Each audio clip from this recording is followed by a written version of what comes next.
Hello friends, welcome back to my YouTube channel. आपण मैंने भावुवे मु बिलरे कौन करुच्ची।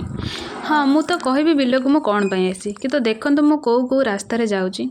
बिलर तो एक बाट है नहीं, हिड़ भी है नहीं, फिर भी मु कौन पाई बिल को जाइची। आ एई कंटामंडा रास्ता रे मु कौन पाई पशुची। एक्चुअली मु आसीची बिल को सर्वे करबा पाई। की सर्वे मु करुची एटा आपण भाबुथिबे। एटा होची हमर पैडी प्रोक्यूरमेंट प्रोजेक्टर गोटे काम, जोटा कि ए सर्वेर ना होची ओपीएलएस सर्वे। ओपीएलएस रो फुल फॉर्म होची Odisha paddy land survey. Paddy procurement रे फार्मर माने जो प्लॉट सब देई थांती, आमे सेगुडा सब रजिस्ट्रेशन करथाउ। किंतु किछि प्लॉट थाई जोटा कि से माने चाष करि न थांती, किंतु से माने देई थांती कि सेठी चाष होची। सैटेलाइट सर्वे से प्लॉट गुड़ाक इंडिकेट करा जाए कि जगह चाष होनी, तो आमको से जगह जाकि सर्वे करिया पड़े। एबे आमर लंच टाइम जेहेतु होता आम आसलु होटेल को खाइबार आमर यही सब खाद्य होता।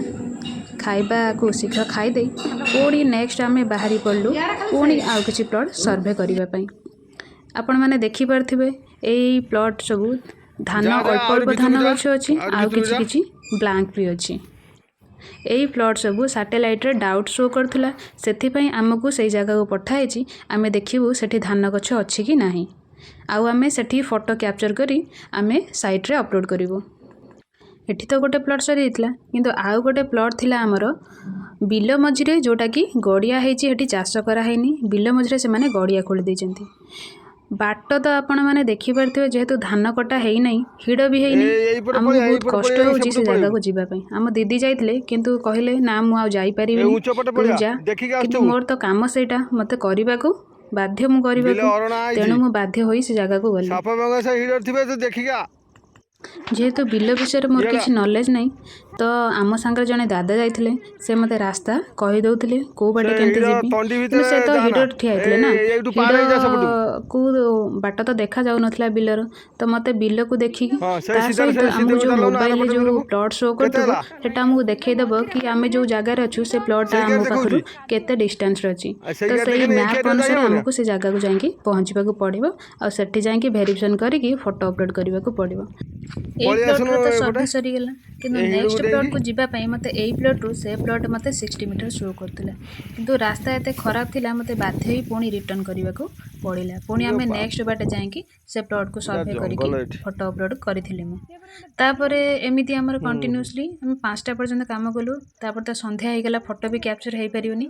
तापर मु कोन कली घर को पळी आसली, जेहेतु संध्या हेतला। तापर मु घर को आसी देखे तो मो पादरु ब्लड बाहरची।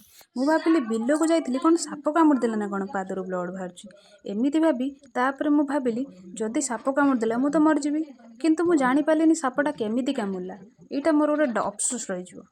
तापर देखु देखु गोटे जोकटे सेठु बाहरला। तापर मु बुझिली कि ये जोकटा से जगह को कामुड़थिला, सेति ब्लड बाहरची। एमिति आर फास्ट दिन सरी जाइथिला। तापर आमे पुणी बाहरलु नेक्स्ट दिन सर्वे करिबा पई। फास्ट दिन ठारू सेकेंड दिन आउरी बहुत कष्ट रास्ता थिला। माने मो लाइफ रे मु केबे भी एमिति रास्ता रे जाइनी, ए फर्स्ट टाइम मु एमिति रास्ता फील करूची। सेकेंड दिन आमको जा हो सेठी जने हमर भाई मिल जाइथिले, जे कि हमको हेल्प कले रास्ता देखिबा पई।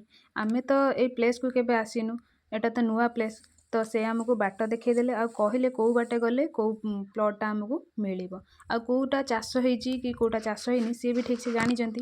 तो हमको से जगह से देखै देले, से हमको बहुत हेल्प कर। सेठी जति प्लॉट थिला सेठी तो मु सर्वे कर देली, किंतु प्रॉब्लम हैला कोन ना सेठी पुनी आउ गोटे प्लॉट थिला जोटा कि ता पाखु जाई हो नथिला। एटा एक्चुअली गोटे पड़िया टाइप रो थिला, आ पानी हे जाइथिला, आ ता पाखु जीवा पई रास्ता भी नथिला। किंतु प्रॉब्लमटा एया रास्ता थाउ कि न थाउ आमको से प्लॉट पाखु जाई से जगार फोटो कैप्चर करिवार थिला। तो से भाई आमको कौन मते हेल्प कले ना, दीदी कहले मु एक जाई परिबिनी से जगह को। मु कहले हो तमे सेठी ठिया हो मु जा। तापर ए भाई जनक धान कियारी भितरे पसिकी धान सब साइड कले, आ तापर मु ए बाट देई गली। बिकज से हिडरे तो जाई हो नथला, कंटा गछ हो जाइथिला, ता सहित पानी भी थिला।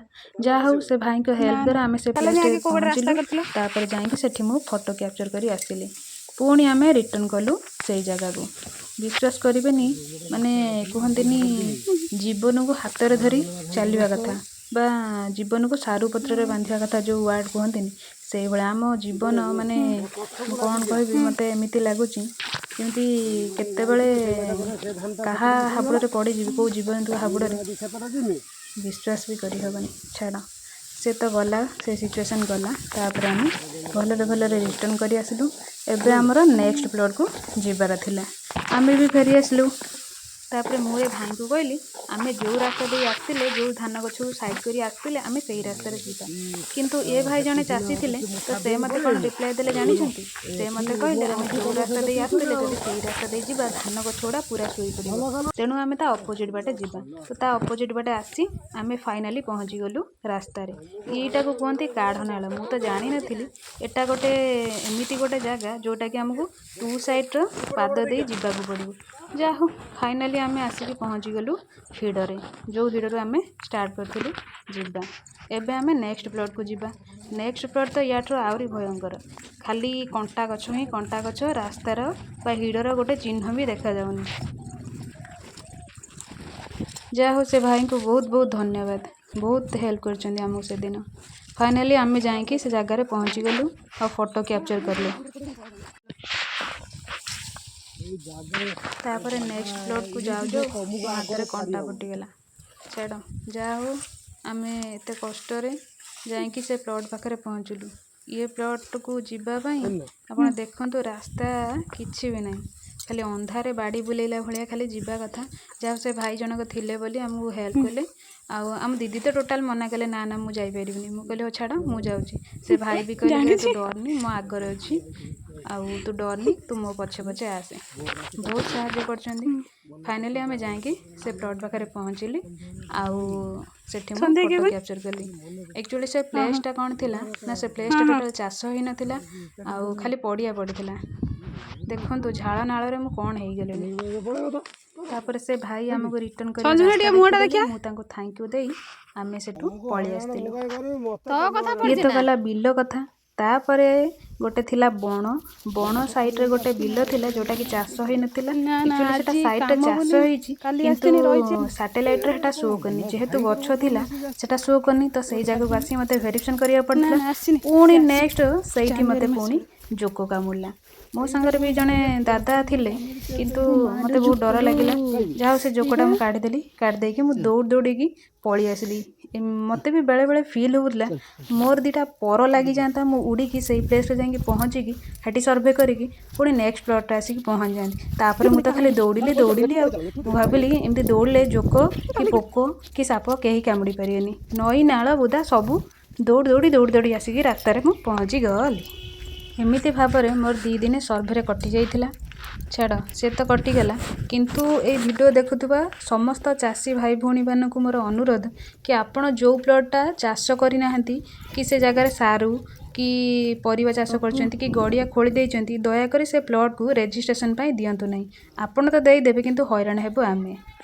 ଯଦି ଆପଣମାନଙ୍କୁ ମୋର ଏଇ ଭିଡ଼ିଓଟି ଭଲ ଲାଗିଥାଏ, ତାହେଲେ ଭିଡ଼ିଓକୁ ଲାଇକ୍ କରିବେ, କମେଣ୍ଟ କରିବେ, ସେୟାର କରିବେ ଆଉ ଚ୍ୟାନେଲକୁ ସବସ୍କ୍ରାଇବ୍ କରିବାକୁ ଭୁଲିବେ ନାହିଁ। ରହିଲି। ଜୟ ଜଗନ୍ନାଥ।